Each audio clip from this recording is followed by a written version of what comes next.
Hi hello नमस्कार. आज आपण बनवणार आहोत कारल्याची भाजी, जी अजिबात कडू लागत नाही आणि खूपच चवदार आहे.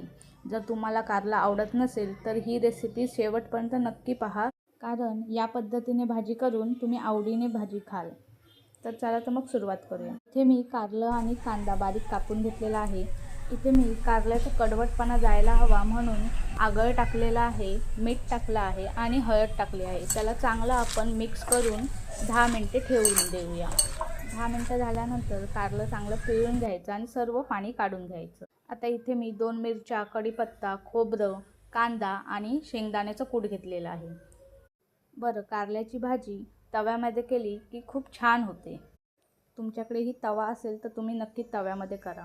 आता मी हिंग, मोहरी, जिऱ्याची फोडणी देत आहे आणि लगेचच त्यामध्ये मी मिरची, कढीपत्ता आणि कांदा टाकून घेत आहे. त्यामध्ये थोडंसं मीठ टाकून घेते आणि चांगलं मऊसर होईपर्यंत मिक्स करून घेते आहे.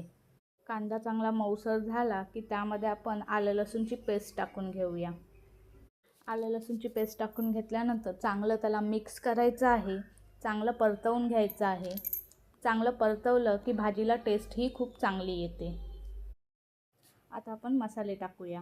मसाल्यांमध्ये मी पहिलंच आमचूर पावडर टाकली आहे, हळद, गरम मसाला, धनिया जिरा पावडर आणि शेंगदाण्याचं कूट टाकून घेतलेलं आहे.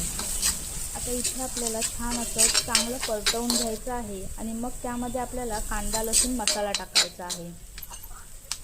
अगदी थोडासाच टाकायचा आहे.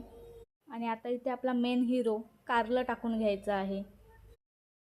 आता आपल्याला मस्तपैकी छान असं परतवून घ्यायचं आहे. भाजी चांगली परतवली ना की ती भाजी खूप छान लागते. म्हणूनच भाजी चांगली परतवून घ्यायची असते. मध्ये भाजी केली की भाजी मुळमुळीत लागते. म्हणूनच भाजी चांगली परतवायची असते. आता इथे मी थोडंसं आगळ टाकलेलं आहे आणि आपलं खोबरं आहे ते टाकून घेऊया. आता परत एकदा चांगलं परतवून घेऊया. इथे मी चांगलं 1-2 मिनटं चांगलं छान असं परतवून घेतलेलं आहे. आता चांगलं परतवून झालेलं आहे, तर आता आपण यावर झाकण ठेवूया आणि 5 ते 10 मिनटं चांगलं त्याला वाफेवर शिजवून घेऊया. इथे मी 8 मिनटं शिजवून घेतलेलं आहे. चला तर मग बघूया आपली भाजी झालेली आहे का. बघा किती छान असा कलर आला आहे भाजीला आणि आपली भाजी आता तयार झाली आहे. ही भाजी भाकरीबरोबर आणि चपातीबरोबर खूप छान लागते. तुम्हाला हा व्हिडिओ आवडला असेल तर प्लीज लाईक करा, शेअर करा आणि सबस्क्राईब करा. तर चला तर मग कमेंटमध्ये सांगा तुम्हाला कारला आवडतं की नाही. Thanks for watching. धन्यवाद.